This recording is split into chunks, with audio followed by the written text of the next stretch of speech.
20 سانتی متر پارچه، هم جاکارتی هم جا موبایلی. برای دوخت این کیف با من همراه شو. احتیاج داریم به 3 لایه پارچه اصلی، آستری و نمدی، هر کدوم 20 در 60 سانتی متر. همچنین یک دکه پارچه آستری 20 در 20 سانتی متر برای جیب. بریم برای طراحی الگو.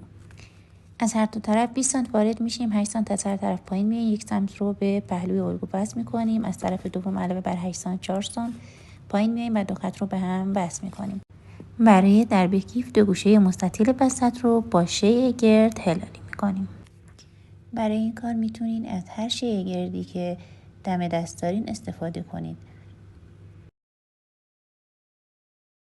وسط این دو قسمت رو پیدا میکنیم، 2 سانت سمت پایین میایم، از گوشه های هلالی به صورتی که میبینید رسم میکنیم.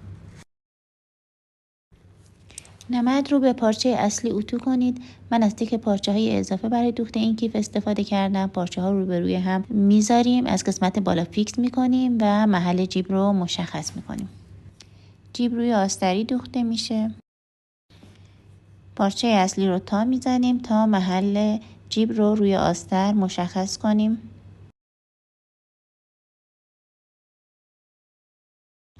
برای قسمت دوم هم همین کار رو میکنیم. پارچه اصلی رو تا میزنیم، محل جیبمون رو مشخص کنیم.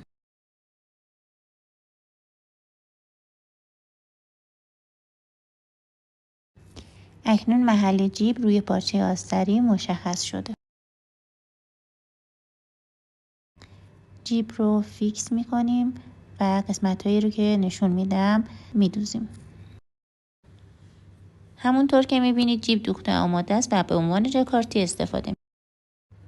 اکنون پارچه اصلی آستری رو به هم فیکس میکنیم و دور تا دور کیف رو میدوزیم به جز قسمتی که مشخص میکنم برای برگردوندن کیف هستش. دور تا دور کار رو قیچی میکنیم و گوشه ها رو از هر طرف چرت میزنیم. به رو برمیگردونیم، درز پایین رو میدوزیم و اتو کشی میکنیم.